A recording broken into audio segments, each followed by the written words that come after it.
हे राजपुरुषों, मैं आपके इस भव्य स्वागत से कृतार्थ हुआ, परंतु मैं यहां किसी सेवा की अपेक्षा से नहीं आया। मैं तो आपसे बस कुछ मांगने आया हूं। आप जो चाहते हैं वो हम आपको प्रसन्नता से देंगे, परंतु पहले आप भीतर तो आइए। अरे अरे, रुकिए हनुमान, हम आपको ऐसे भीतर लेकर नहीं जा सकते।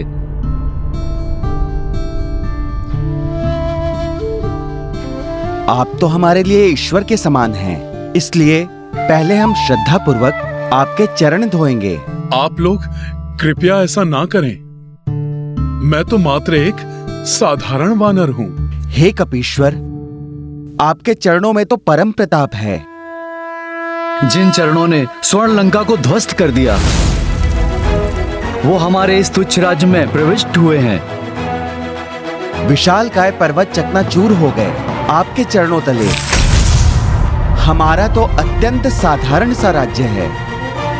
तीनों लोग कांप उठते हैं आपके चरणों की आहट से।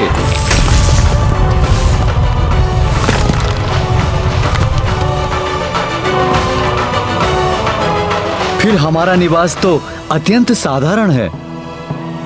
यदि आप हमें अपनी सेवा का अवसर दे रहे हैं तो हमारे राज्य की सुरक्षा के लिए ही सही एक अवसर देने का कष्ट करें। कृपा कर हमें अपने चरण धोने के बहाने इन्हें परखने का ही अवसर दे दीजिए। उचित है।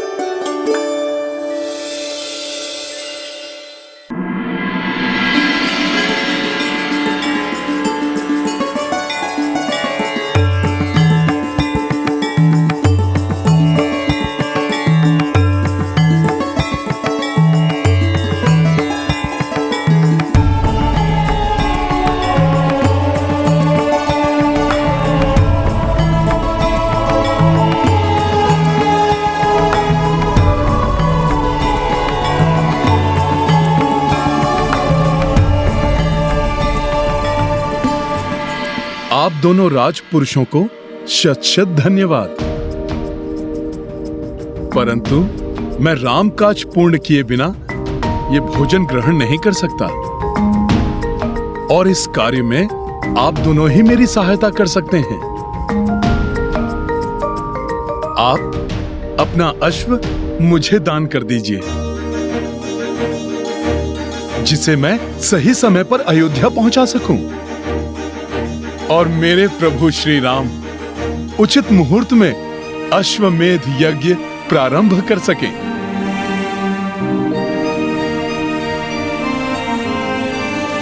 भैया कुशल, हमारा अश्व चुना गया है प्रभु श्री राम के अश्वमेध यज्ञ के लिए। अब इसके परिणाम स्वरूप हमारे नारायणपुर में सब कुशल मंगल ही होगा। हे राम भक्त, हम दोनों भ्राता अपने अश्व को देने के पूर्व एक बार उसे भोजन कराकर विदा करना चाहते हैं। यदि आप हमें इतना समय दें तो हम कृतार्थ रहेंगे।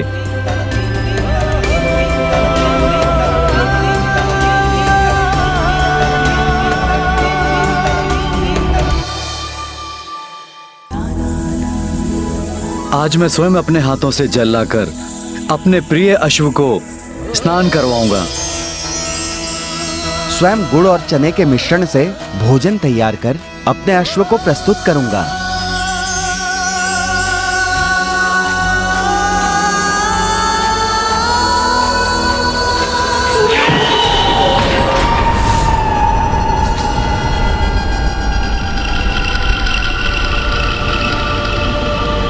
भ्राता, ये हम क्या कर रहे हैं?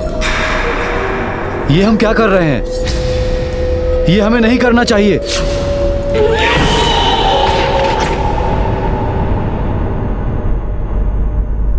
क्या हुआ? कुशल और मंगल अभी तक क्यों नहीं आए? मुझे देर हो रही है। मुझे देखने जाना चाहिए, नहीं तो मैं सूर्योदय के पूर्व अश्व प्रभु श्री राम तक कैसे पहुंचा सकूंगा?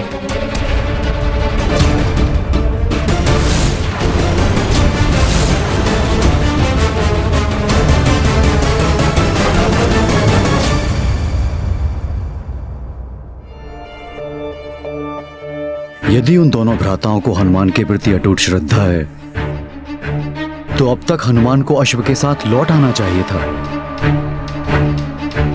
गुरुदेव, आप निश्चिंत रहिए, हनुमान अवश्य ही शीघ्र लौट आएंगे।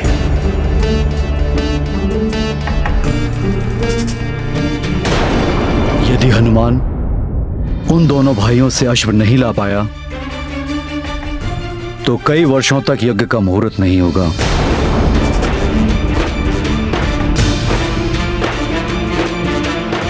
और हम ये शुभ अवसर खो बैठेंगे।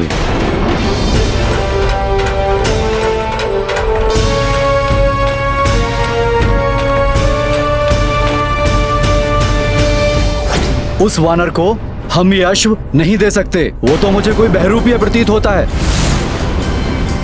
ये एक छलांग में समुद्र को लांघने वाले हनुमान नहीं हो सकते। हाँ, मुझे भी ऐसा ही प्रतीत होता है। हनुमान जी ने तो आवश्यकता पड़ने पर पर्वत उठा लिया था। यदि वो चाहते तो हमारे इस अश्व को बड़ी सरलता से यहाँ से उठा ले जा सकते थे। उन्हें हमसे मांगने की क्या आवश्यकता थी? शतानन की सेना को हनुमान जी ने तो पूंछ में लपेटकर उठा फेंका था। अगर वो चाहते तो इस अश्व को भी पूंछ में उठाकर ले जाते। हाँ हाँ, प्रभु श्री राम का नाम लेकर सभी का संकट हरने वाले हनुमान जी के लिए, राम कार्य के लिए इस अश्व को यहाँ से लेकर जाना कौन सी बड़ी बात है?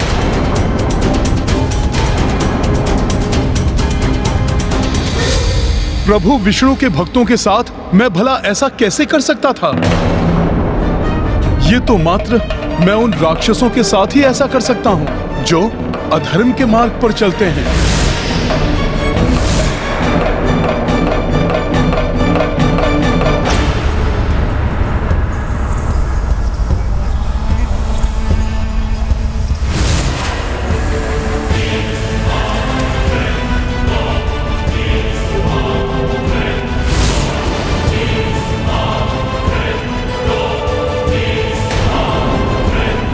कौन हो तुम? ये क्या कह रहे हैं आप?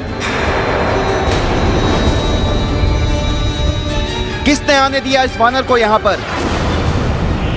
बिना अनुमति के यहाँ आने का दुस्साहस कैसे किया तुमने? अभी तो आपने मेरा स्वागत किया था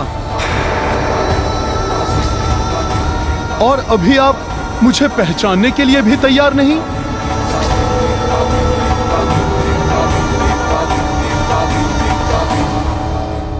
सैनिकों, पकड़ो इसे और बाहर निकालो इस बहरूपीय को।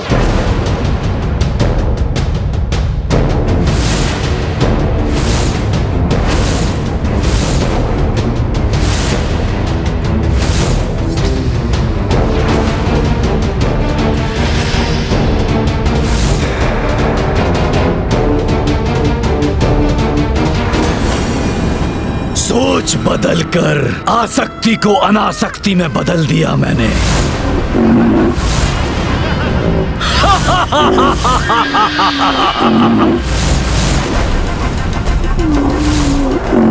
बहुत चतुर है ये वानर, बहुत चतुर।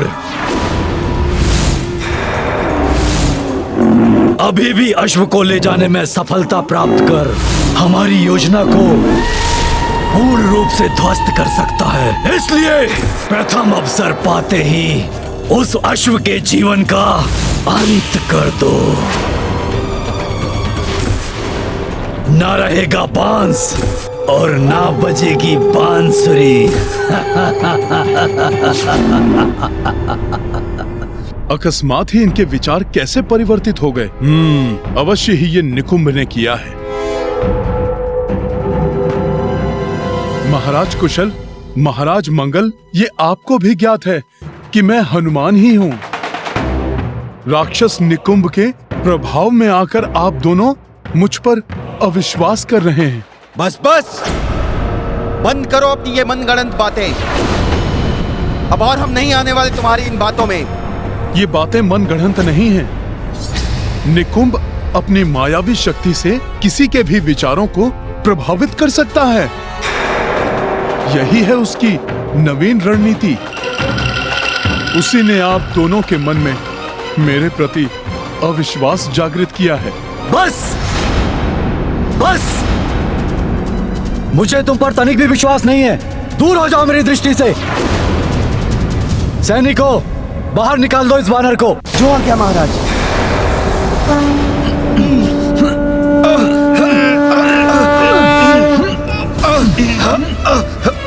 ये वानर तो बहुत शक्तिशाली है। ये वानर तो टस से मस नहीं हो रहा है। ये वानर तो शक्तिशाली है, अपने स्थान से हिल भी नहीं रहा। इसके भीतर जय श्री राम।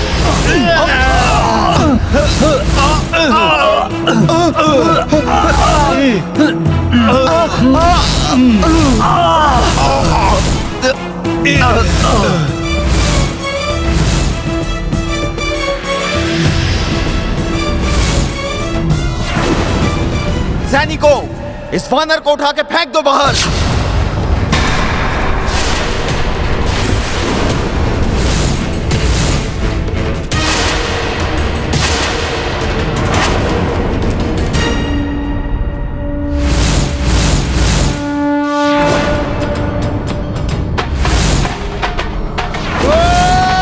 परंतु न्याय और धर्म के अनुसार ही लाना होगा।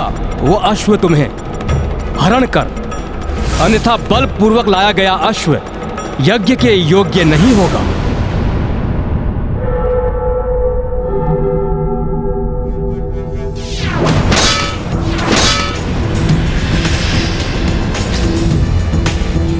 मेरा विश्वास कीजिए, मैं यहाँ युद्ध करने के लिए कदापि नहीं आया हूँ। मैं कुछ नहीं सुनना चाहता। सैनिकों, निकाल दो इस वानर को बाहर। मैं सत्य कह रहा हूँ। मैं प्रभु श्री राम का सेवक हनुमान ही हूँ। प्रभु के अश्वमेध यज्ञ के लिए आपका अश्व लेने आया हूँ। इसलिए मैं ना तो युद्ध के लिए अस्त्र उठाऊंगा और ना ही बल प्रयोग करूंगा।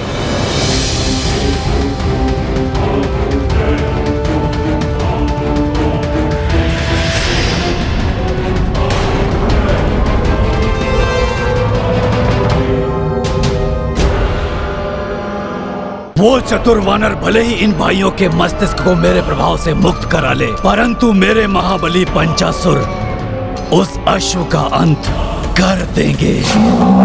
फिर कैसे होगा राम का अश्वमेध यज्ञ? नहीं होगा। पाप का विस्तार होगा, अधर्म की जय होगी।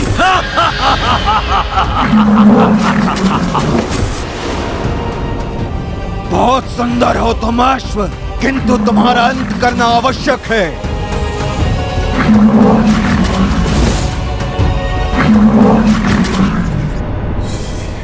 वानर इन भाइयों को अपने बात का विश्वास दिलाए, उसके पूर्व ही मुझे अपना कार्य करना होगा।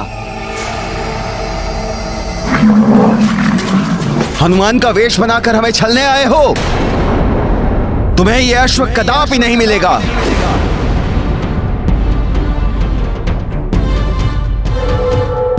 तुम्हें यहां से बाहर निकालने के लिए मुझे नारायणपुर की संपूर्ण सेना का बल प्रयोग भी करना पड़े तो भी करूंगा। सैनिकों,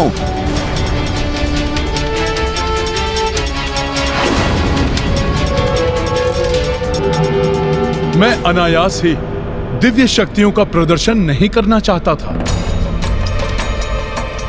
किंतु प्रभु का कार्य पूर्ण करने के लिए आपको विश्वास दिलाना आवश्यक है कि मैं ही हनुमान हूं।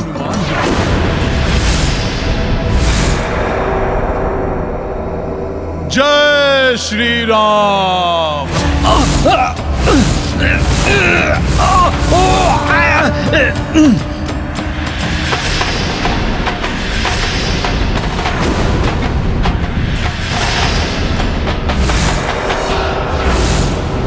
ये वानर हमें माया से भयभीत करना चाहता है। सैनिकों, आक्रमण करो इस वानर पर। मैं आपको भयभीत नहीं कर रहा हूं। मैं तो आपको विश्वास दिलाने के लिए ऐसा कर रहा हूं कि मैं वही हनुमान हूं जो अपना आकार बढ़ाकर संजीवनी के लिए पर्वत उठाकर लाया था।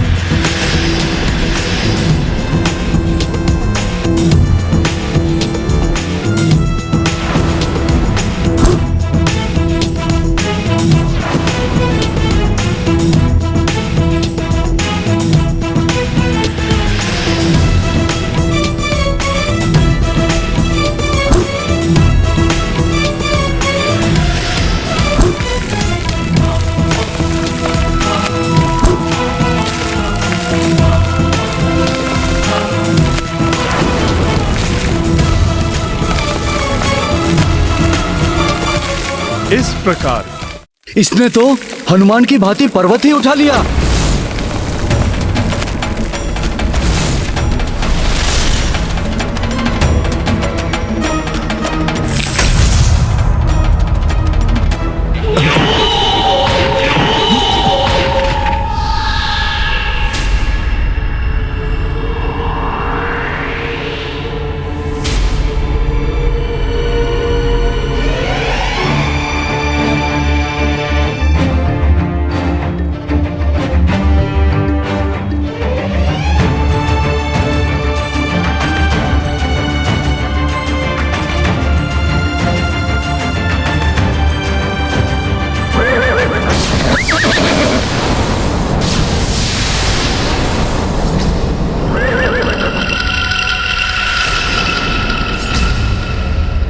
अश्व की ध्वनि इतनी तीव्रता से क्यों हिनहिना रही है ये?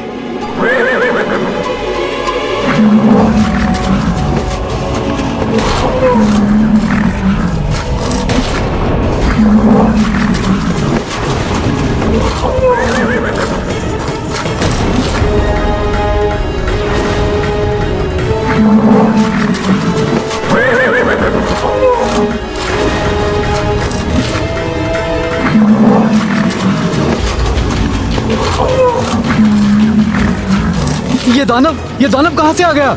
ये तो हमारे अश्व का अंत कर डालेगा।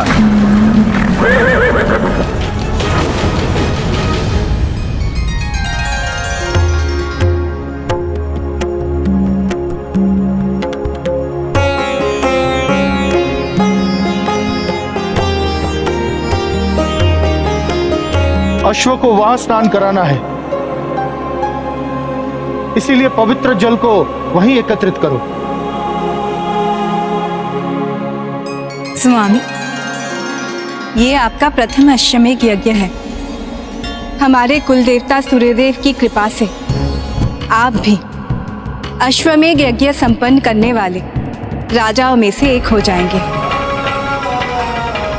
आपकी कीर्ति आपके पूर्वजों की ही भांति दिग दिगंत तक प्रसारित हो जाएगी। राम राज्य की स्थापना होगी। किंतु ये तो तभी संभव होगा भाभी माँ, जब हनुमान मुहूर्त रहते अश्व को लेकर यहाँ पहुँच जाएं।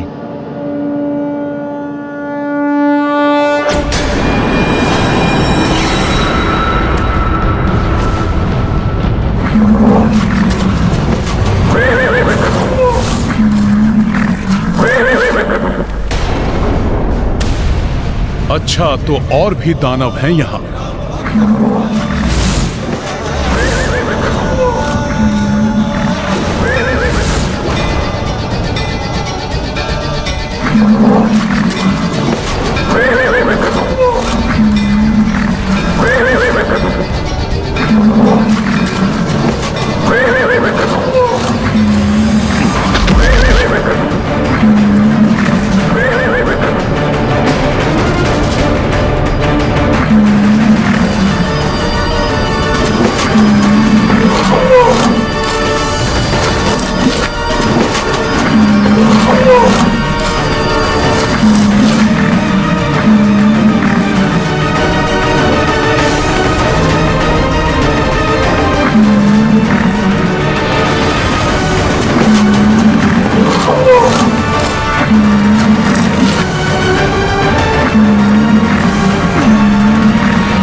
अश्व को रक्षित कर यहां से ले जाने के लिए तुम सबका संहार करेगा हनुमान। हमें क्षमा कर दीजिए हनुमान जी, जो हम आप पर अविश्वास कर बैठे। न जाने कैसे हमारी मति ही फिर गई थी। हाँ हनुमान जी, हमारे कारण प्रभु श्री राम जी के कार्य को असफल मत होने दीजिए। अन्यथा इस पाप के भागी बनकर हम जी नहीं पाएंगे।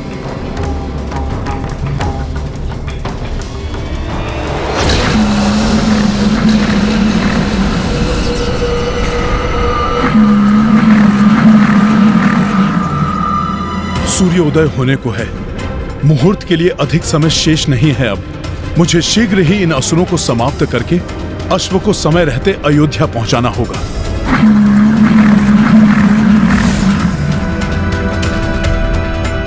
अश्व के जीवन का अंतिम समय आ गया है।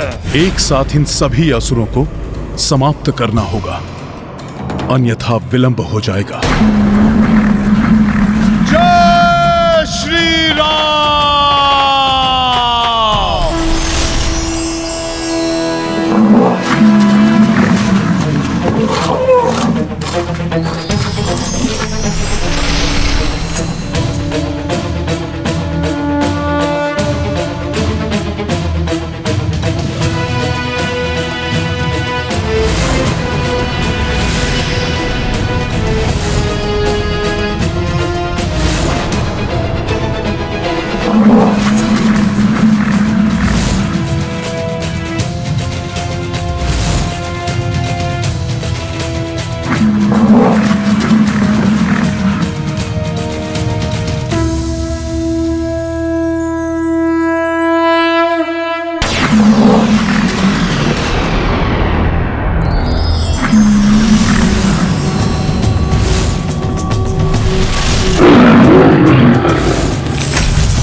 दुष्ट असुर, अश्व की नहीं, अब तुम्हारी जीवन लीला समाप्त होगी।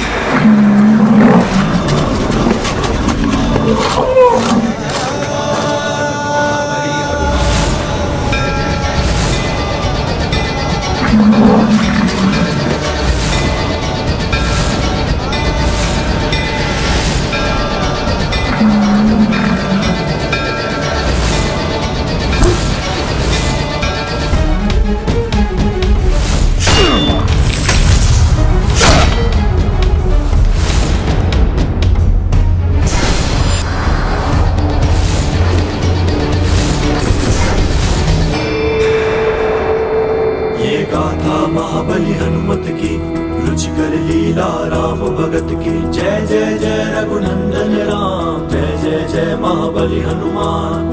पंच रूप पवन सुत धारे, पांचहु दानव क्षण में संहारे। जब सहाय बलि हनुमाना, राम काज में को व्यवधाना। ये गाथा महाबली हनुमत की, रुचिकर लीला राम भगत की। जय जय जय रघुनंदन राम, जय जय जय महाबली हनुमान। जय जय जय रघुनंदन राम, जय जय जय महाबली हनुमान।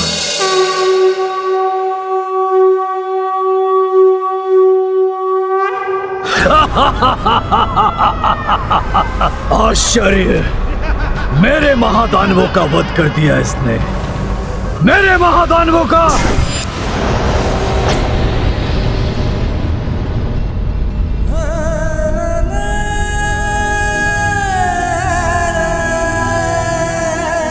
प्रभु श्री राम के अनन्य भक्त हनुमान, हमसे बड़ी भूल हुई है, हमें क्षमा कर दीजिए।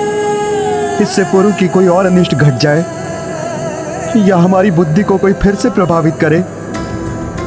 आप श्री राम के कार्य हेतु इस अश्व को ले जाइए हनुमान जी। इसमें आप दोनों का कोई दोष नहीं है।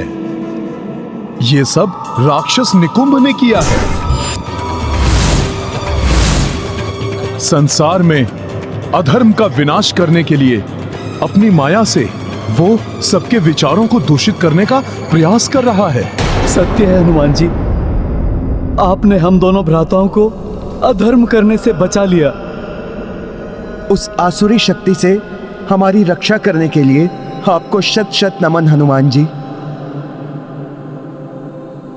मेरी तो इच्छा है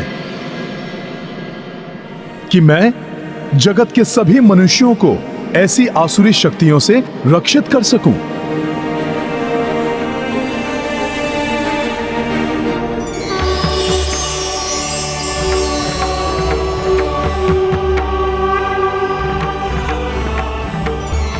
प्रणाम ब्रह्मदेव।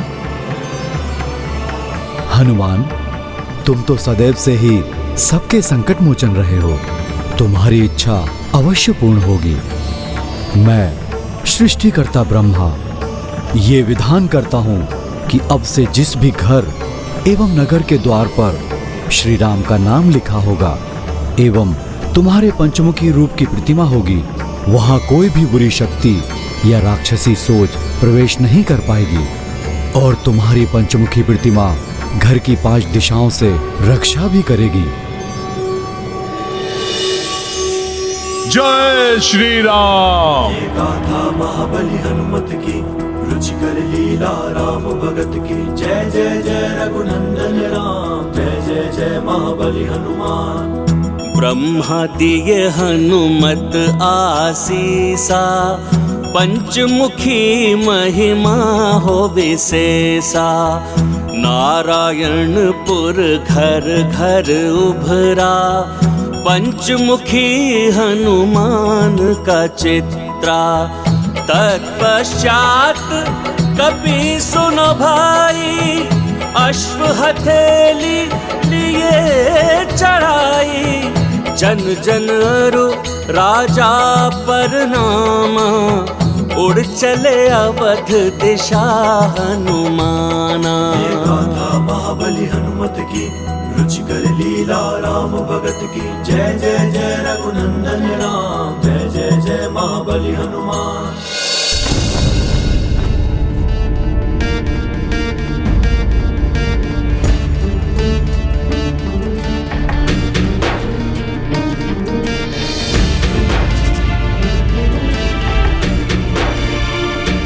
उषा काल की लालिमा छा चुकी है क्षितिज पर। अब किसी भी क्षण सूर्यदेव की प्रथम रश्मि यहाँ की धरा को स्पर्श कर सकती है और यदि इस क्षण के पूर्व भी हनुमान नहीं आ पाए तो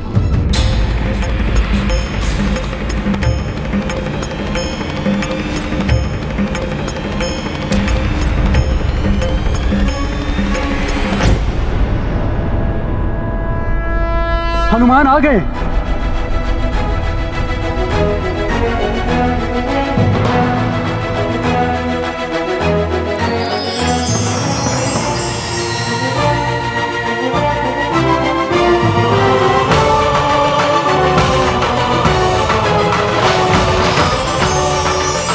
किंतु सूर्यदेव की रश्मि तो धरा को स्पर्श करने वाली है।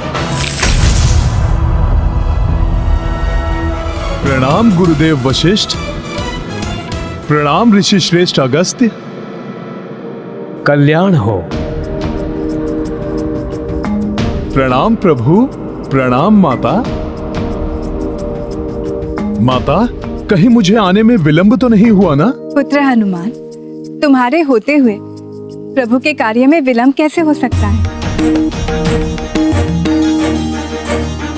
माता, ये कार्य भी मैं प्रभु के प्रताप से ही पूर्ण कर पाया। अब प्रभु के अश्वमेध यज्ञ के संपन्न होते ही चहुं ओर धर्ममय सुखमय राम राज्य की स्थापना हो जाएगी। माता, और तब राक्षसी सोच को विस्तारित होने का अवसर ही नहीं मिलेगा। हनुमान, यदि तुम चाहते हो कि सुख में राम राज्य स्थापित हो जाए, तो जब तक अश्व पूजा होती है तब तक तुम्हें जाकर एक और महत्वपूर्ण कार्य करना होगा। ऋषि श्रेष्ठ, आप आदेश दीजिए। तो सर्वप्रथम तुम ये बताओ कि अश्वमेध यज्ञ के विषय में तुम्हें कितना ज्ञान है एवं यज्ञ के अश्व का क्या महत्व है।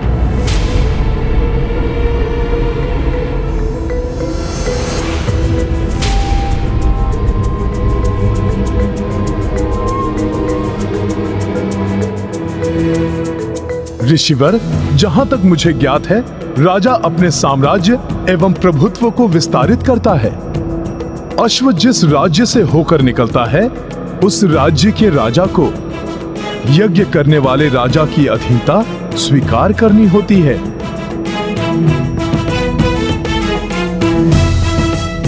किंतु यदि कोई उस अश्व को रोकता है, तो उसे यज्ञ करने वाले राजा की सेना से युद्ध करना होता है।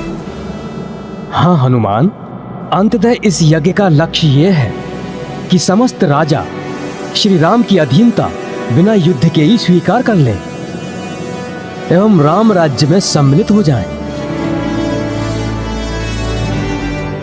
और यह तभी संभव हो सकता है हनुमान, जब स्वयं च्यवन ऋषि इस यज्ञ में भाग लें, क्योंकि वो उन महान ऋषियों में से एक हैं जो महातेजस्वी हैं, जिनके तप में अतुलनीय शक्ति है। ओम नमः शिवाय। ओम नमः शिवाय।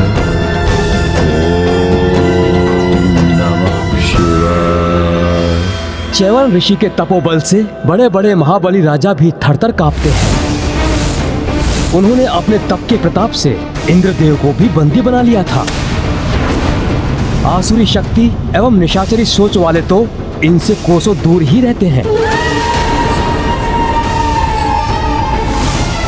इस प्रकार श्री राम एवं तुम्हारे नाम के साथ ऋषि च्यवन का नाम मात्र जुड़ जाने से ही उनके तप का सम्मान करते हुए अनेकों भूपाल अश्व को नहीं रोकेंगे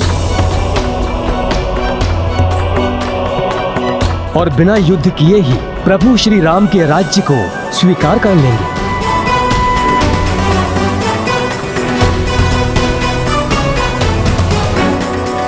परंतु ऋषि च्यवन सरयू किनारे तप कर रहे हैं, शीघ्र कुपित हो जाते हैं वो।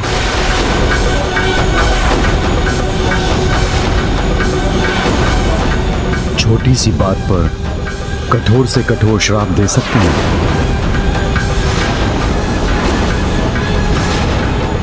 उन्हें यज्ञ के लिए यहां ला पाना लगभग असंभव ही है हनुमान।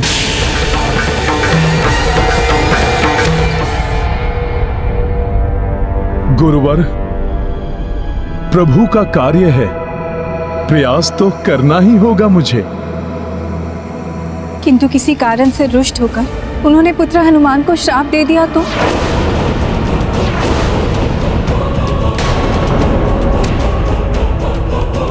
माता, आप चिंता मत कीजिए, मैं ऐसा नहीं होने दूंगा। यदि माता ऐसा कुछ हुआ तो भी मैं प्रभु का नाम लेकर उनके श्राप को भी आशीर्वाद समझकर मैं ग्रहण कर लूंगा।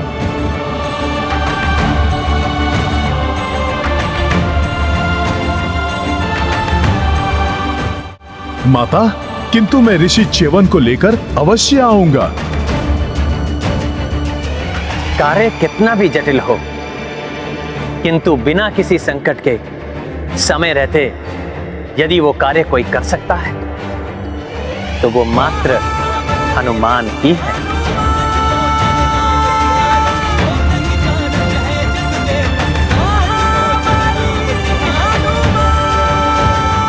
प्रभु, मुझ पर आपका ये विश्वास ही मेरी शक्ति है। अब इस कार्य को सफल होने से कोई नहीं रोक सकता।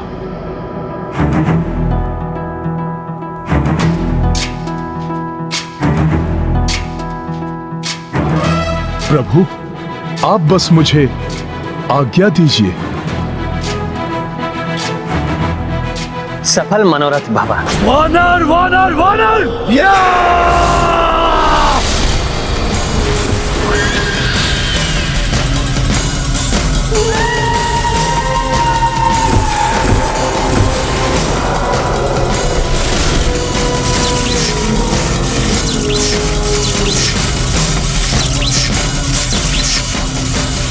ये वानर ही मेरी राह का रोड़ा है। अश्व को अयोध्या पहुंचाया और अब चैवन ऋषि को लाने चल दिया। नहीं, चैवन ऋषि के आने का अर्थ है राम राज्य की शीघ्र स्थापना। तब हम आसुरी सोच से पतित नहीं कर पाएंगे मनुष्यों को। तो कैसे होगा पाप का विस्तार, कैसे होगी अधर्म की जय?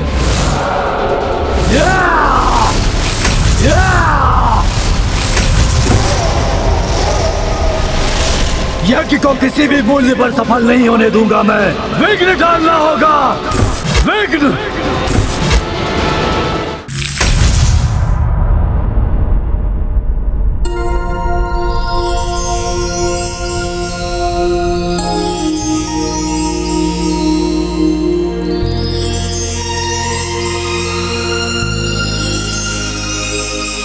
कैसी सात्विक ऊर्जा उपस्थित है यहाँ चहुं ओर। ओम नमः शिवाय। सत्य ही कहा था ऋषिवर अगस्त्य ने।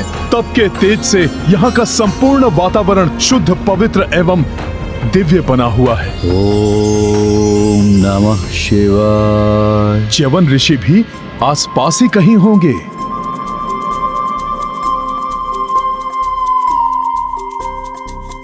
ओम नमः शिवाय। ये ऋषिवर च्यवन कहाँ है? ओम नमः शिवाय। ओम नमः शिवाय।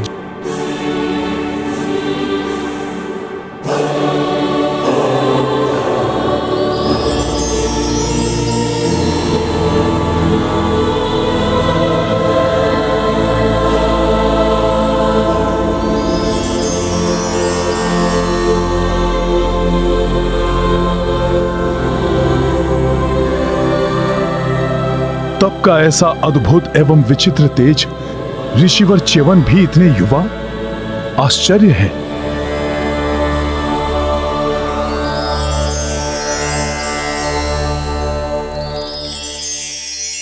ये क्या, बाहर से तो युवा है किंतु भीतर से वृद्धता भी झलक रही है। ये क्या पहेली है? ये कोई माया है या तप का तेज या फिर कुछ और? वहीं रुक जाओ और निकट जाने का साहस मत करना।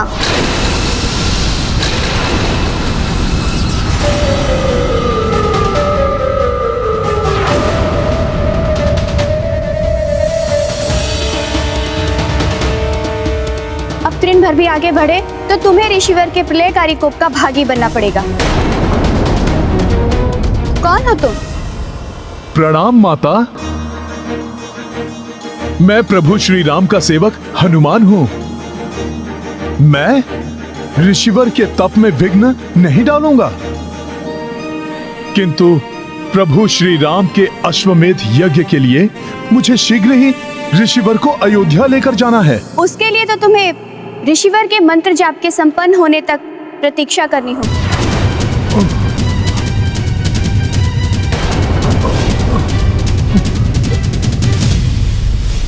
परंतु माता, प्रतीक्षा करूंगा तो अश्वमेध यज्ञ का मुहूर्त ही निकल जाएगा। हनुमान, प्रतीक्षा करने के अतिरिक्त तुम्हारे पास अन्य कोई विकल्प नहीं है।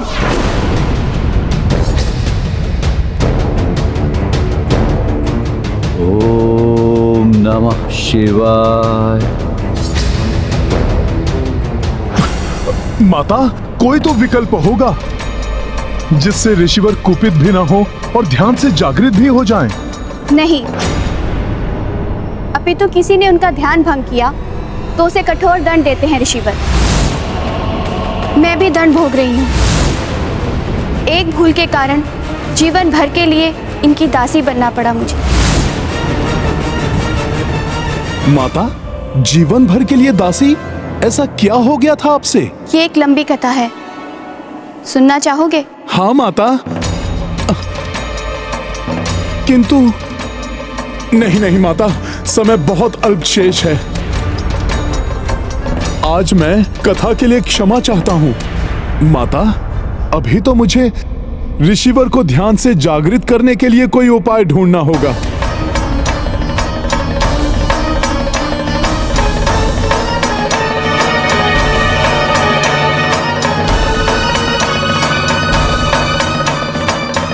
क्या हुआ हनुमान? तुम्हारे मन में कोई जिज्ञासा उठ रही है?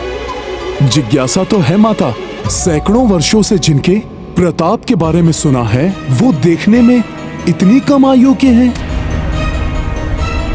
देह से युवा प्रतीत हो रहे हैं माता, किंतु तपोबल किसी दृढ़ आयु समान ऋषि के जैसा है। इसकी भी कथा लंबी है, कहो तो सुनाऊं?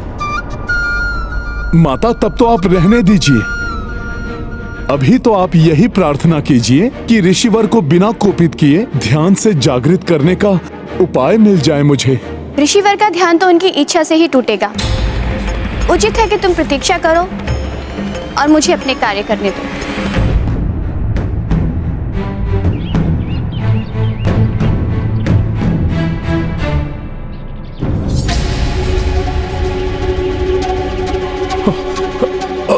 माता, माता, माता, माता, जल लाने में मैं आपकी सहायता करूं?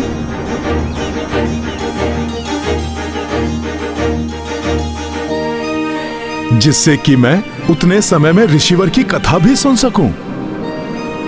कदाचित ऋषिवर की कथा सुनने से ही कोई ऐसा उपाय मिल जाए जिससे कि मैं इन्हें ध्यान से उठाकर शीघ्र अतिशीघ्र अयोध्या लेकर जा सकूं।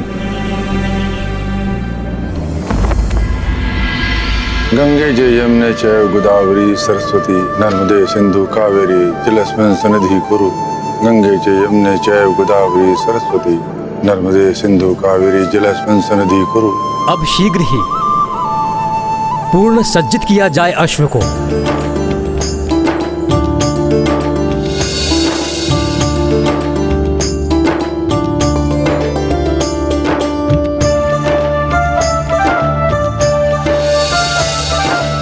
पुत्र राम, अब आपको सूर्यवंश के चिन्ह से अंकित जयपत्र को अश्व के मस्तक पर बांधना होगा।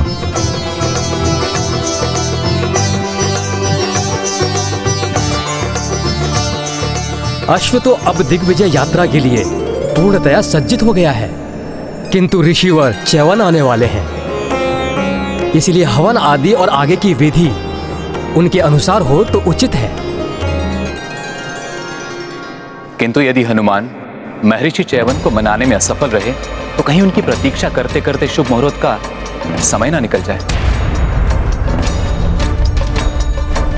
हमने सदैव हनुमान पर विश्वास किया है और उन्होंने सदैव हमारे विश्वास की लाज रखी है। हनुमान आज भी असफल नहीं होंगे।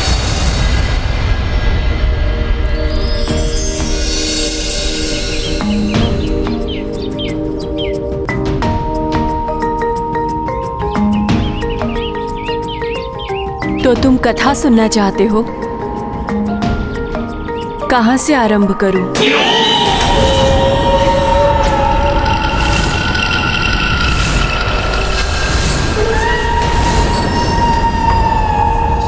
कोई और भी है यहाँ हमारे आसपास? कहीं राक्षस निकुंभ तो नहीं यहाँ पहुंच गया?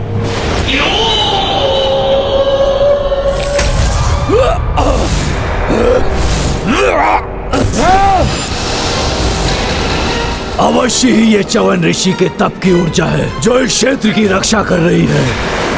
ऋषि, ऐसे ही नहीं जाने दूंगा मैं तुम्हें। और अधिक शक्ति का संचय करके आऊंगा मैं। हनुमान, प्रतीत हो रहा है कि तुम्हें आसपास किसी दुष्ट शक्ति का आभास हो रहा है। हाँ माता, कोई तो दुष्ट आत्मा है यहाँ। उसकी चिंता तुम मत करो हनुमान। ऋषिवर के तपोबल के प्रभाव से कोई भी दुष्ट आत्मा यहाँ नहीं आ सकती। तब तो ऋषिवर के विषय में जानना बहुत आवश्यक है मेरे लिए। कदाचित मेरी समस्या का हल वहीं से निकल आए। उचित है हनुमान। तो सुनो, बहुत समय पूर्व की बात है। ऋषिवर च्यवन कठोर तप में लीन थे। दिन बीते, मास बीते और फिर वर्ष।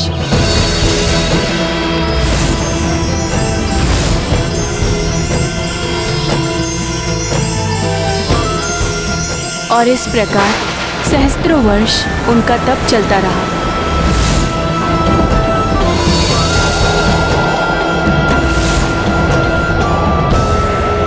समय के साथ ही उनके तप का तेज इतना अधिक बढ़ गया था कि उनके नेत्रों से प्रज्वलित ऊर्जा निकलने लगी।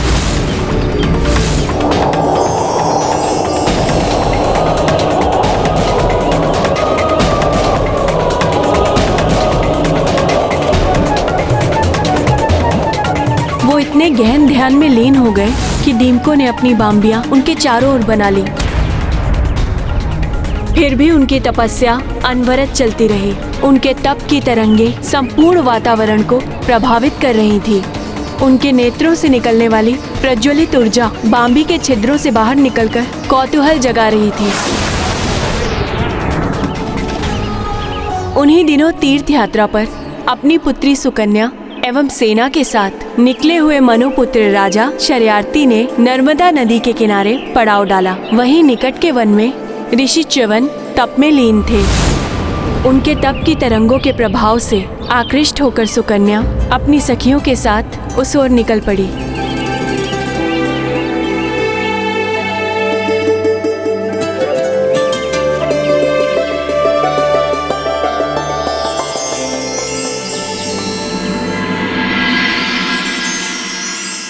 शीघ्र ही राजकुमारी सुकन्या च्यवन ऋषि की देह पर बनी हुई बाम्बियों के निकट पहुंच गई और उनके दो छिद्रों से निकलते हुए प्रकाश को देखकर उसका कौतूहल और बढ़ गया।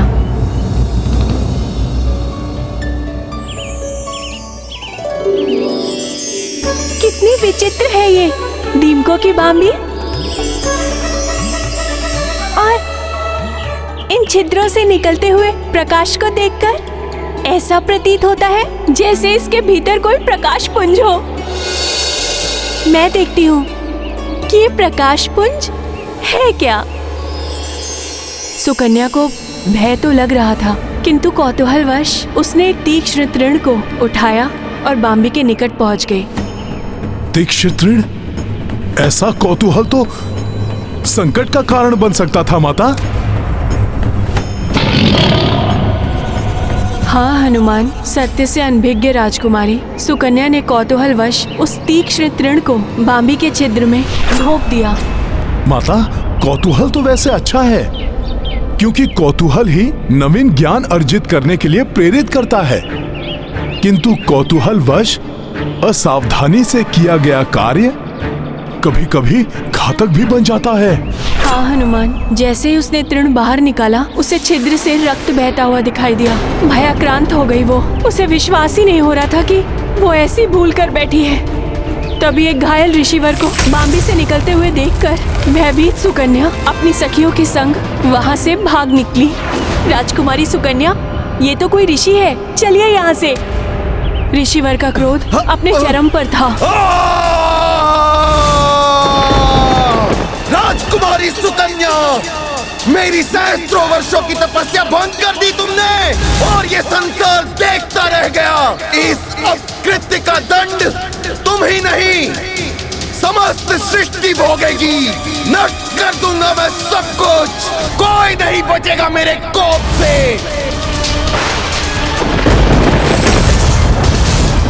ये तो बहुत ही बुरा हुआ माता। ऋषिवर के क्रोध का ऐसा झंझावात उठा कि सृष्टि के पंचभूत तत्व भी असंतुलित हो उठे।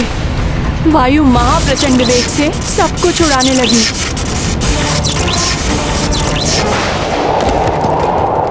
नदियों के जल ने भीषण रूप धारण कर लिया। स्वच्छ आकाश सहसा ही घने मेघों से छा गया। वेग की आंधियों ने श्वास लेना दुर्भर कर दिया था, अतः कोई गिरकर अचेत हो रहा था तो कोई प्रचंड वायु में उड़ रहा था। ये धूल भरी आंधी, सांस लेना भी कठिन हो रहा है। ऋषिवर के क्रोध से चाहूं और विनाश लीला आरंभ हो गई। सुकन्या ने अपने पिता से जाकर सब कुछ बता दिया। स्तब्ध रह गए थे महाराज शर्याती। वायु के थपेड़ों में धूल भरी आंधियों का सामना करते हुए वे किसी प्रकार ऋषिवर के पास जा पहुंचे।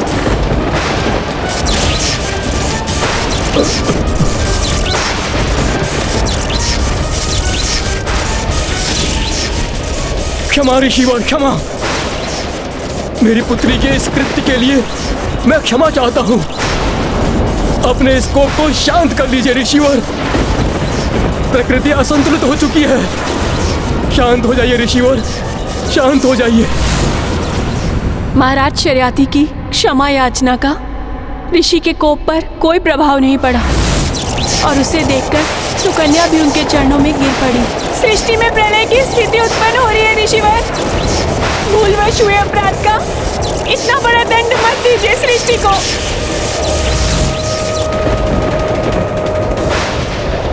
भूलवश किया गया हो या जानते हुए, अपराध अपराध होता है और अपराधी को दंड मिलना चाहिए।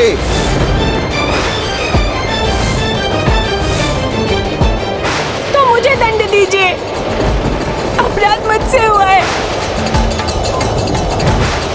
और मैं इसके प्रायश्चित के लिए प्रस्तुत हूँ ऋषिवर। तुम करोगी प्रायश्चित? मेरे जीवन भर की तपस्या को भंग किया तुमने, तो आजीवन मेरी सेवा करने का प्रण लो। विवाह करो मुझसे।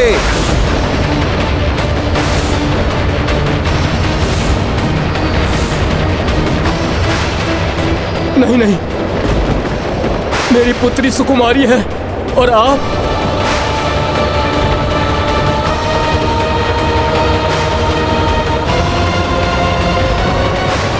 स्वीकार है मुझे। विवाह करूंगी मैं आपसे। सदैव आपकी सेवा का प्रण लेती हूं मैं। किंतु ये विनाश लीला अब रोक लीजिए।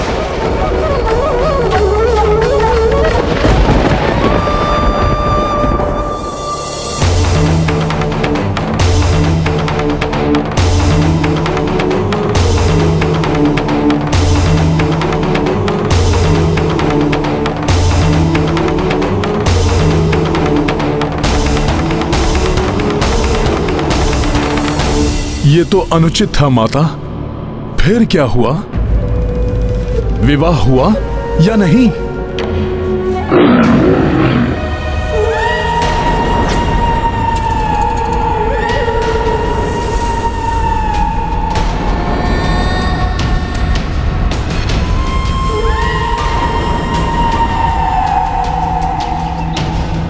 ये ध्वनि अवश्य ही कोई तो है यहां।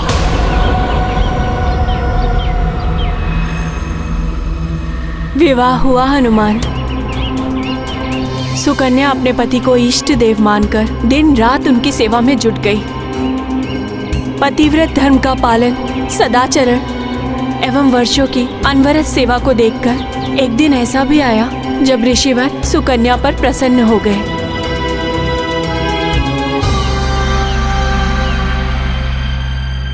सुकन्या, तुमने श्रेष्ठ धर्म पालन एवं निस्वार्थ सेवा से मुझे प्रसन्न कर दिया, किंतु मुझे दुख है। मैंने तुम्हें ऐसा दंड दिया जो कोई भी सुकुमारी स्वीकार नहीं करती।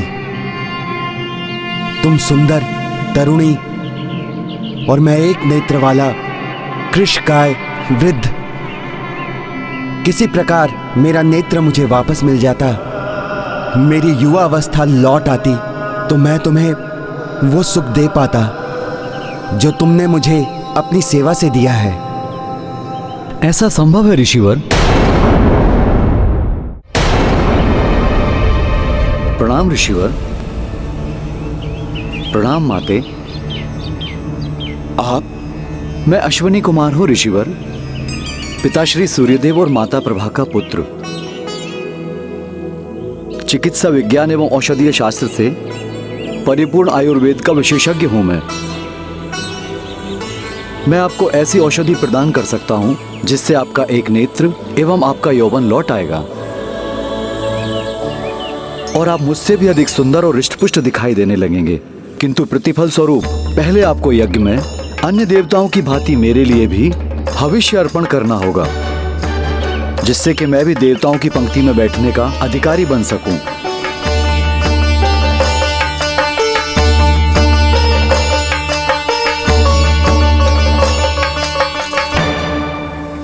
अवश्य ही ये देवी सुकन्या के श्रेष्ठ धर्म पालन एवं ऋषिवर के तपोबल का परिणाम था, जो अश्विनी कुमार स्वतः ही उनकी सहायता के लिए प्रेरित हुए। फिर क्या हुआ माता? कर्म फल तो मिलता ही है हनुमान। ऋषिवर ने शीघ्र ही यज्ञ आरंभ कर दिया, किंतु जब यज्ञ अपनी चरम सीमा पर पहुंचने लगा तो अश्विनी कुमार के नाम से आहुतियां पड़ती देखकर इंद्रदेव कुपित हो उठे और ऋषिवर को ऐसा करने से रोकने के लिए आ गए। ओम अश्विनी कुमाराय नमः। रुक जाइए ऋषिवर, आप अश्विनी कुमार को हम देवताओं के समान अधिकार एवं पद कैसे दे सकते हैं? ओम अश्विनी कुमाराय नमः। यदि आप नहीं रुके ऋषिवर तो हमें बल प्रयोग करना पड़ेगा। ओम अश्विनी कुमाराय नमः।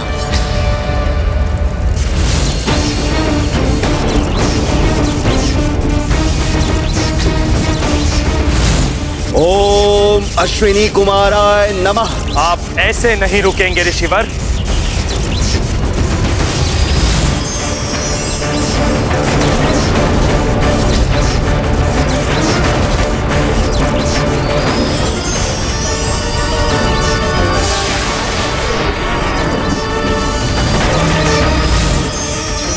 नहीं ऋषिवर, रुक जाइए ऋषिवर।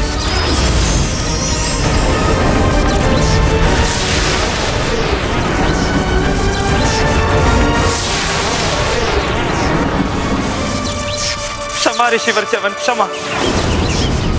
रोक लीजिए अपने कोप को। मैं वचन देता हूं कि आपकी इच्छा अनुसार अब से अश्विनी कुमार को हम देवताओं के समान ही वे सम्मान और भविष्य के अधिकारी होंगे।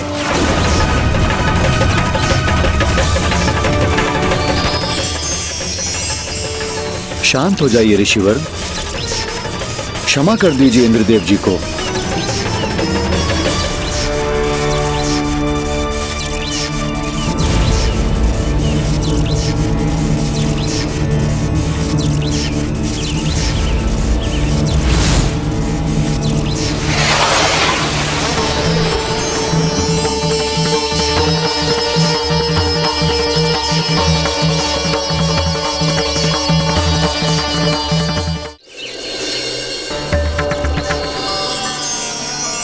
आपने मुझे देवताओं के समान अधिकार दिलाए, आपको धन्यवाद ऋषिवर।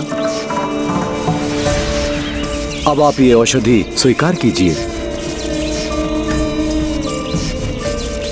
इसके सेवन से आपकी दृष्टि लौट आएगी और आप पुनः युवावस्था को प्राप्त हो जाएंगे।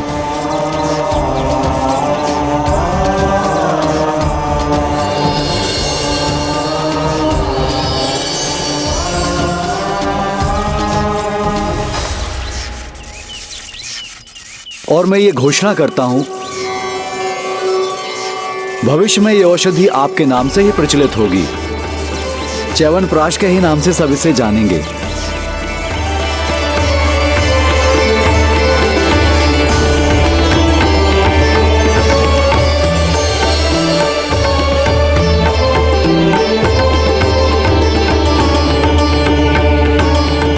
तत्पश्चात उस औषधि के प्रभाव से ऋषिवर के नेत्र वापस आ गए और ऋषिवर एवं सुकन्या दोनों का यौवन पुनः वापस आ गया।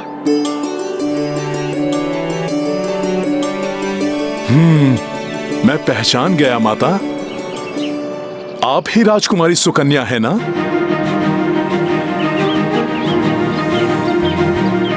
माता, आप दोनों की कथा से मुझे इतना तो ज्ञात हो गया है कि ऋषिवर मात्र शीघ्र कुपित ही नहीं होते, अपितु वो भावुक भी हैं, न्याय भी करते हैं। हो सकता है इन्हीं सब के मध्य से ऋषिवर को ध्यान से जागृत करने का कोई उपाय निकल आए। हाँ हनुमान, लक्ष्य को ध्यान में रखकर निरंतर आगे बढ़ने वाला ही लक्ष्य को प्राप्त कर सकता है।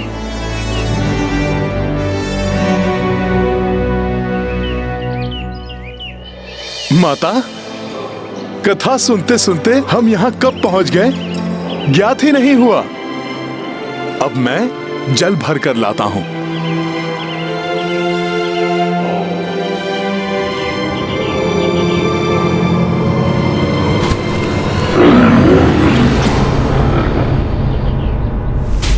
कहीं कोई दिखाई नहीं दे रहा है, कदाचित कोई वन्य जीव हो।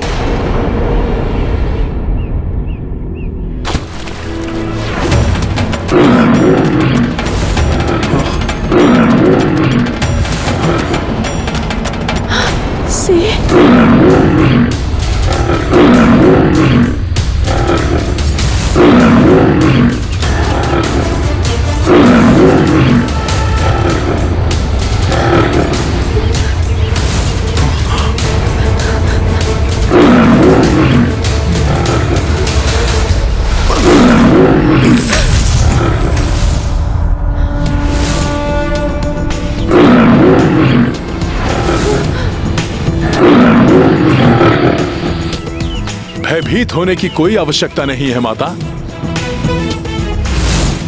मैं संभाल लूंगा सिंह को। रुक जाओ हनुमान, जीव हिंसा ऋषिवर के सिद्धांतों के विपरीत है,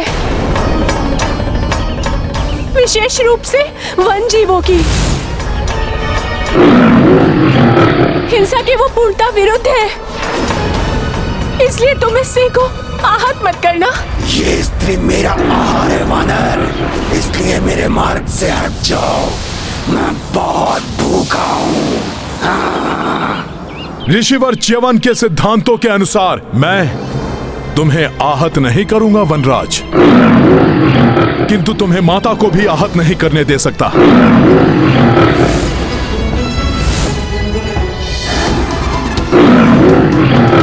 हनुमान, मैं तो इस सिंह का स्वाभाविक आहार हूँ, इसलिए इसे रोकना उचित नहीं है।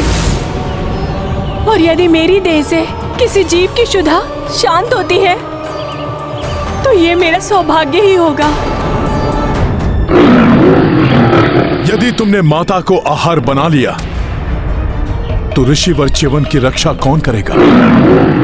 उन्हीं के सिद्धांतों के कारण तुम सब वन्य जीव इस वन में सुरक्षित रहते हो, इसलिए उचित होगा कि तुम लौट जाओ।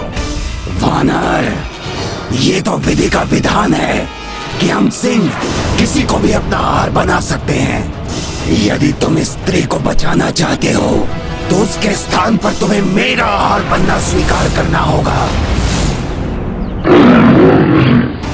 ये तो सत्य ही है कि ईश्वर ने सिंह को आखेट करके ही उदर पोषण का अधिकार दिया है। क्या सोच रहे हो वानर? मेरा आहार बनो, अन्यथा मेरे मार्ग से हट जाओ। हनुमान, सिंह का आहार मुझे बनने दो, तुम्हें तो अभी अनेक कार्य करने हैं। ये सत्य है माता कि मुझे अनेक कार्य करने हैं। प्रभु श्री राम के सुख में राज्य को स्थापित होते हुए भी देखना है, किंतु इन परिस्थितियों में मेरा कर्तव्य ये कह रहा है कि मुझे अपने जीवन की बलि दे देनी चाहिए।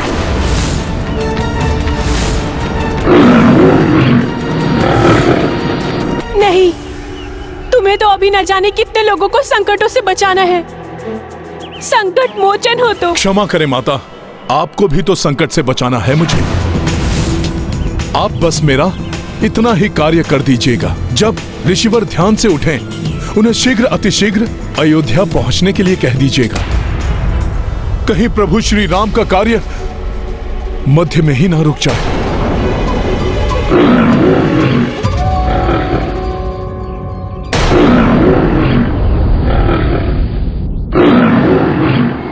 मुझे अपना आहार बनाकर अपनी क्षुधा शांत कर लो वनराज। मैं प्रस्तुत हूँ। सुकन्या के जीवन लाए, पवन तनय सिंह सम्मुख आए। स्वप्राणा भी तनिक न मोहि, संकट मोचन समना कोई। गाथा महाबली हनुमत की, रुचिकर लीला राम भगत की। जय जय जय रघुनंदन राम, जय जय जय महाबली हनुमान।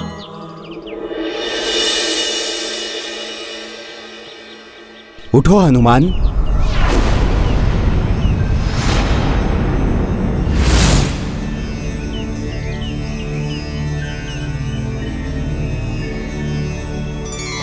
तुम्हारी परीक्षा लेने हेतु मैंने ही सिंह का रूप धरा था। हनुमान, मैं तुम्हारी धर्मपरायणता और परमार्थ के प्रति निष्ठा देखकर अत्यंत प्रसन्न हुआ।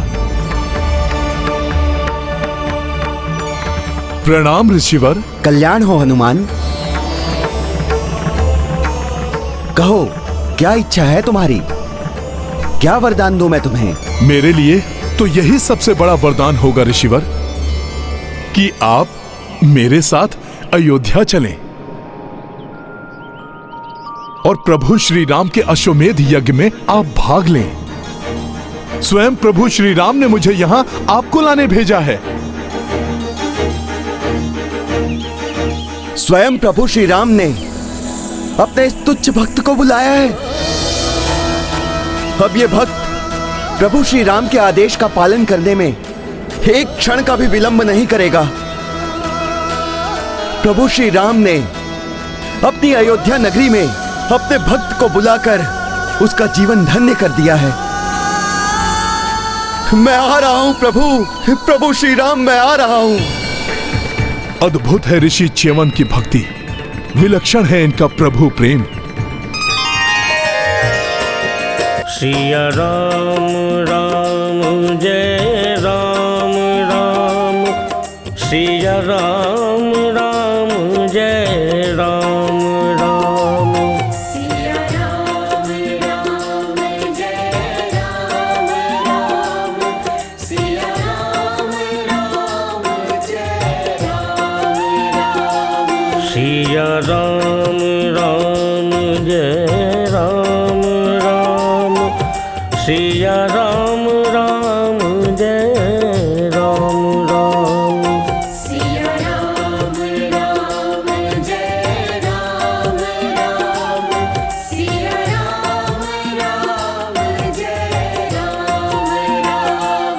सिया राम राम जय राम राम, सिया राम राम जय राम राम, सिया राम राम जय राम राम, सिया राम राम जय राम राम, सिया राम राम जय राम राम, सिया राम राम जय राम राम, सिया राम राम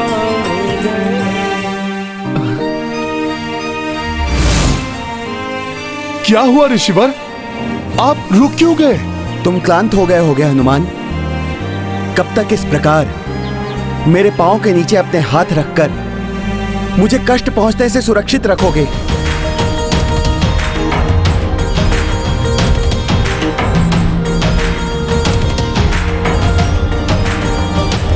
जब तक आप अयोध्या नहीं पहुंच जाते ऋषिवर, आप इतने समय से तप में लीन थे, इसलिए मैं आपकी क्लांत देह को और क्लांत नहीं होने दूंगा।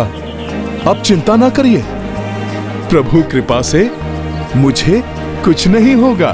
तुम धन्य हो हनुमान, धन्य हो। तुम अभी भी अपनी नहीं, मात्र मेरी चिंता कर रहे हो। परमार्थ का ऐसा परम भाव मैंने किसी और में नहीं देखा।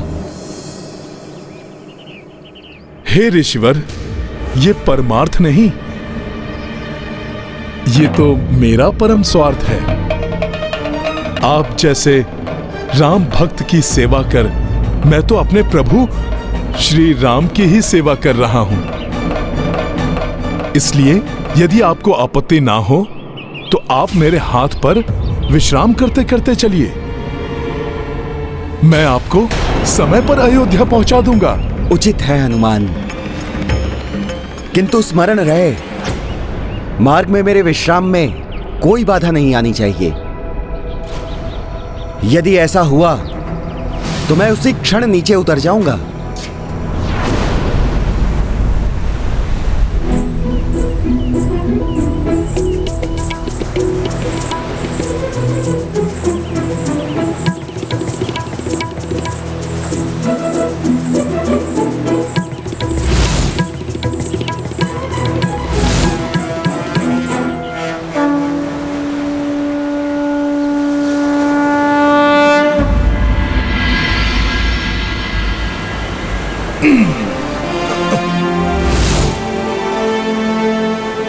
यदि उड़कर गया तो कहीं विश्राम करते हुए निद्रा में ऋषिवर की पकड़ ढीली पड़ गई तो वो गिर सकते हैं।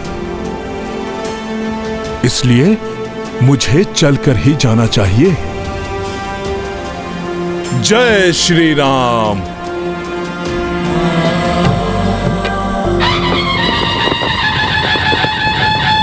अयोध्या नरेश श्री रामचंद्र की जय।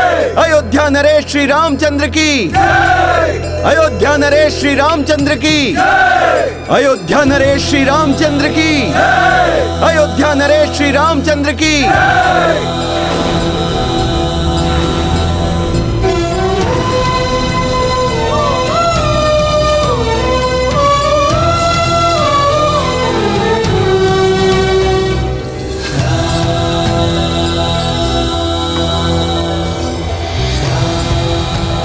दूर दूर से अनेकों ऋषि मुनि, राजा महाराजा एवं अन्य अतिथि पधार चुके हैं। मुझे विश्वास है शीघ्र ही ऋषि च्यवन को लेकर हनुमान भी आ जाएंगे।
कैसे विचित्र मायावी वृक्ष हैं ये, जिनकी जड़ें पृथ्वी से बाहर निकलकर मुझे जकड़ने का प्रयास कर रही हैं।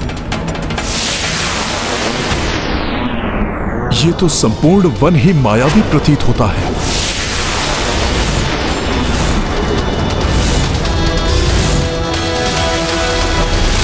इस प्रकार तो ऋषिवर की निद्रा भंग हो सकती है। फिर उनका क्रोध जागृत हुआ तो अनर्थ हो जाएगा। मार्ग में मेरे विश्राम में कोई बाधा नहीं आनी चाहिए। यदि ऐसा हुआ तो मैं उसी क्षण नीचे उतर जाऊंगा। और हाँ हनुमान, मेरी निद्रा भी भंग नहीं होनी चाहिए, अन्यथा मेरे क्रोध की ज्वालामुखी फट सकती है।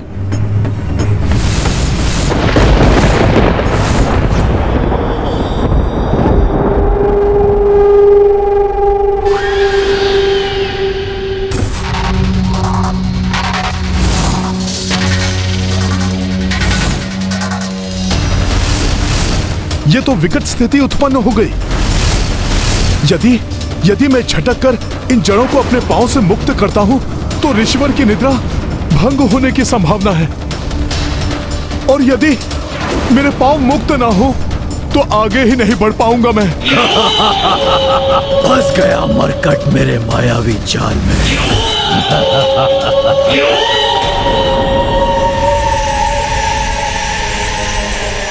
अब ये लताएं भी बांध रही हैं मुझे। शीघ्र ही मुझे इस संकट निवारण का कोई उपाय सोचना होगा।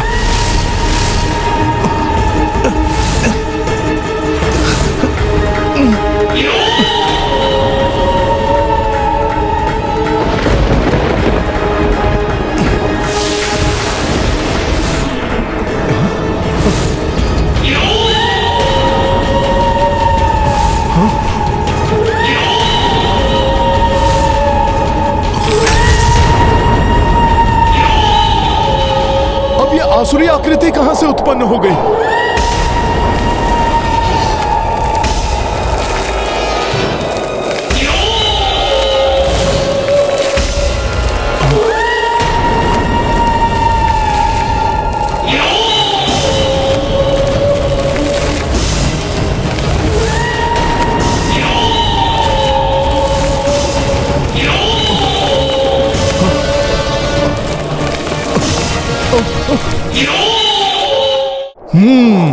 समझ गया,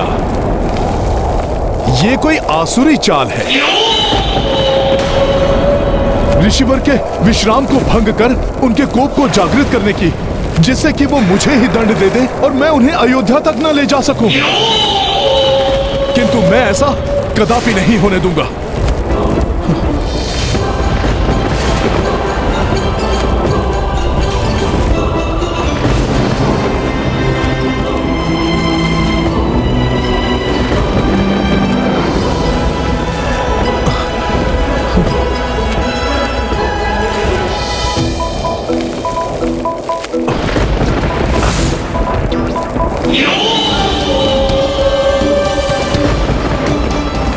सखा,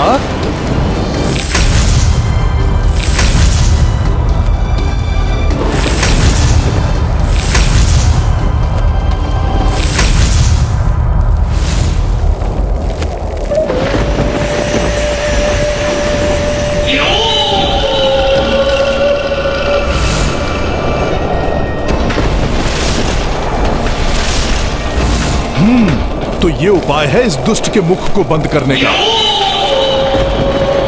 सखा,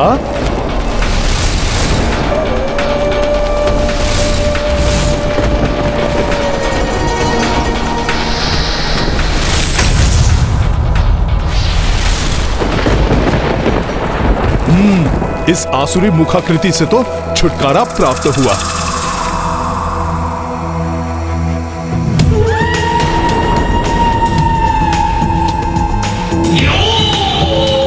ये काली आसुरी आकृतियां अभी भी यहां हैं,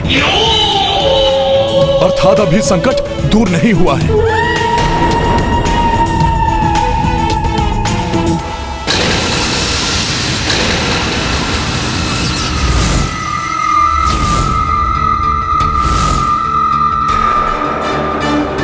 ऋषिवर को आहत नहीं होने दूंगा मैं।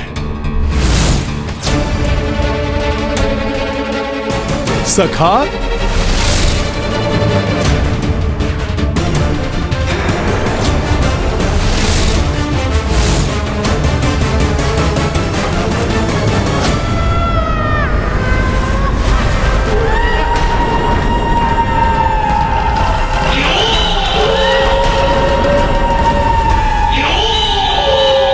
इस प्रकार आगे बढ़ने में तो अपार संकट है।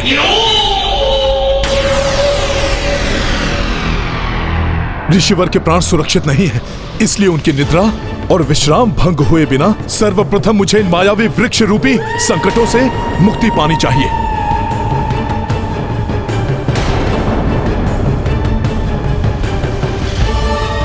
सोच सोच कर भली भांति सोचा हुआ वार करता हूँ मैं मरकाट। ये मत सोचना कि विफल हो गया निकुंभ, मेरी योजना अवश्य सफल होगी मरकाट।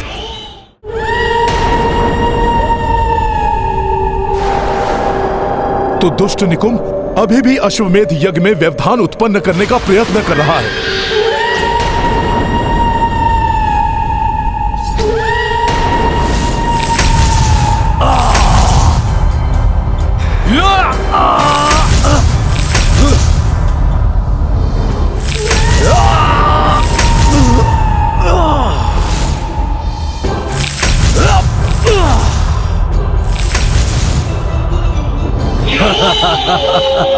चिंतित है मरकट, होने दो चिंतित, परंतु कुछ नहीं कर पाएगा।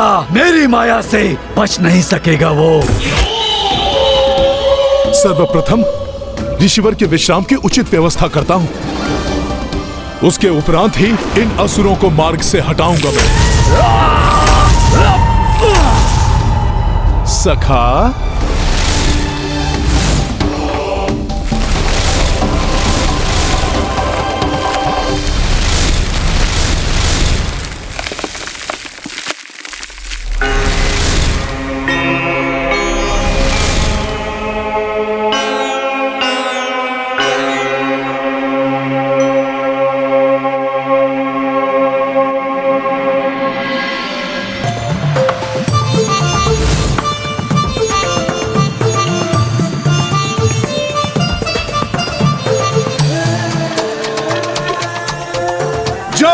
श्री राम।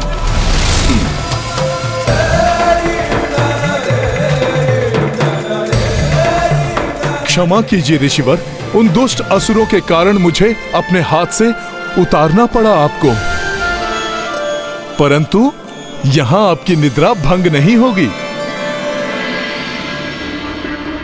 प्रभु श्री राम की, प्रभु श्री राम की। अयोध्या नरेश प्रभु श्री राम को हम ऋषिगणों का प्रणाम। प्रणाम गुरुदेव। प्रभु, हम सब भी आपके इस महायज्ञ में सम्मिलित होने आए हैं। राम राज्य की स्थापना के लिए की जाने वाली इस अश्वमेध यज्ञ का साक्षी बनना हमारा परम सौभाग्य होगा। स्वागत है। धन्यवाद प्रभु। अब इन दुष्ट असुरों के आक्रमण करते ही इन्हें नष्ट कर दूंगा मैं।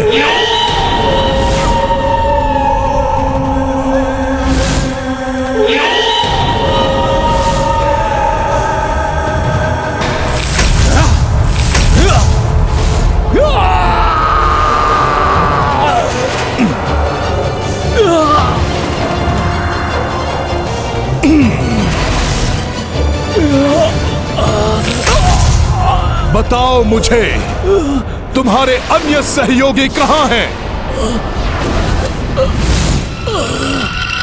रोक नहीं सकोगे तुम मुझे मारकर, भले ही कितने प्रयत्न कर लो तुम। निकुंभ हूं मैं, सहो मेरे असुर सेवकों के प्रहार।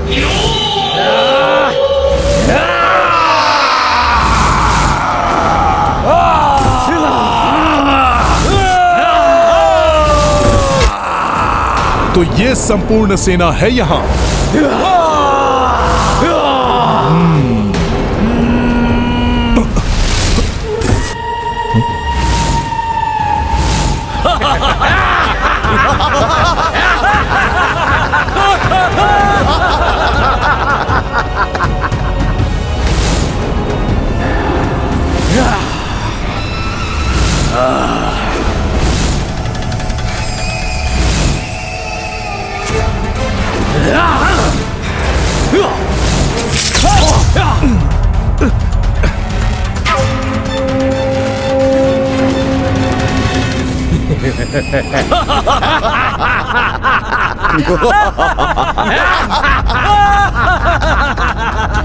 अरे ये क्या है? मेरी दृष्टि बाधित कर दी इन मायावी कड़ों ने। अब तुम यहाँ खड़े रह जाओगे हनुमान, और हम सब आक्रमण कर इस ऋषि का वध कर देंगे। और सब वहां अयोध्या में तुम्हारी प्रतीक्षा करते रह जाएंगे, और यज्ञ का मुहूर्त बीत जाएगा।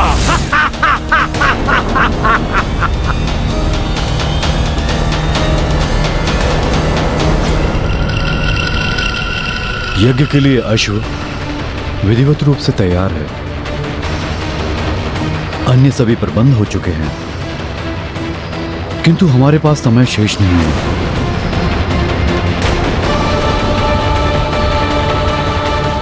यदि ये पहर बीत गया तो मुहूर्त निकल जाएगा।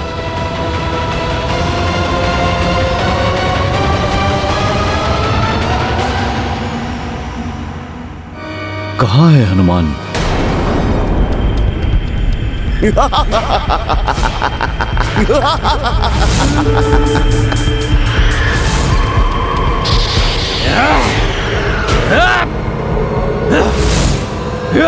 मेरी दृष्टि बाधित हो गई है।